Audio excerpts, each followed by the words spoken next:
కడప జిల్లా బద్వేలులోని దివ్యాంగులకు ఇంటి స్థలాలను మంజూరు చేసి వికలాంగుల కాలనీ ఏర్పాటు చేయాలని సిపిఐ జిల్లా నాయకులు గాలిచంద్ర అన్నారు.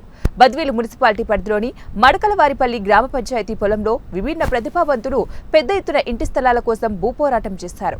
ఈ సందర్భంగా జిల్లా నాయకులు మాట్లాడుతూ వికలాంగుల కాలనీ ఇంటి స్థలాల కోసం రెవెన్యూ అధికారుల చుట్టూ ప్రదర్శనలు చేసినా ఇంతవరకు స్పందించకపోవడం దారుణమన్నారు. తక్షణమే రెవెన్యూ అధికారులు స్పందించాలని వారు కోరారు. ఈ కార్యక్రమంలో సిపిఐ జిల్లా కార్యదర్శి వీరశేఖర్, పడిగా వెంకటరమణ, భాలు, కెవి రమణ, వికలాంగుల నాయకులు పాల్గొన్నారు.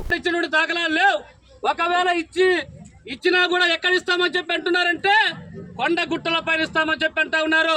ఈరోజు మేము అడుగుతా ఉన్నాం, బాకరాపేట చెరువు దగ్గరనో లేకుంటే సిద్ధమ్మ పేరెంటల దగ్గరనో మడకలవారిపల్లె కొండ గుట్టల పైన ఇస్తే ఈ వికలాంగులు కళ్ళు కాలు లేనటువంటి అభాగ్యులు ఏ విధంగా కొండలపైకి చేరతారో, అక్కడ ఎలాంటి సౌకర్యాలు లేకపోయినా నీళ్లు లేవు, కరెంటు లేదు, రోడ్డు లేవు, ఏమి సౌకర్యాలు లేవు, మరి అనువైనటువంటి స్థలాలు లేవు అని చెప్పి పరిశీలిస్తే బద్వేలు పట్టణంలో వందలాది ఎకరాలు ఈరోజు ప్రభుత్వ భూములు ఉన్నాయి.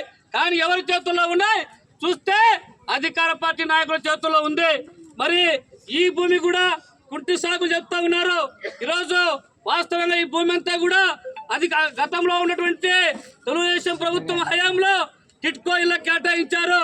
మరి ఆ కేటాయించినటువంటి ఇల్లు దాదాపు ఒక్కొక్కరు 25,000. మీరు భూమి లేకపోతే కేసులు అవుతాయని చెప్పి హెచ్చరిక జారీ చేసి పోయారు. భారత కమ్యూనిస్ట్ పార్టీకి కేసులేం కొత్త కాదు. కేసులు పెట్టించుకోవడము, అరెస్టు కావడము, జైలుకు పోవడం అనేటువంటిది పేదల కోసము. మా మీద కమ్యూనిస్టు పార్టీలో ఉన్నటువంటి సాధారణ సభ్యుడి పైన కూడా కనీసం అంటే 3 కేసులకు తక్కువ లేకుండా ఉన్నటువంటి వైనాన్ని మనం గమనించాలా.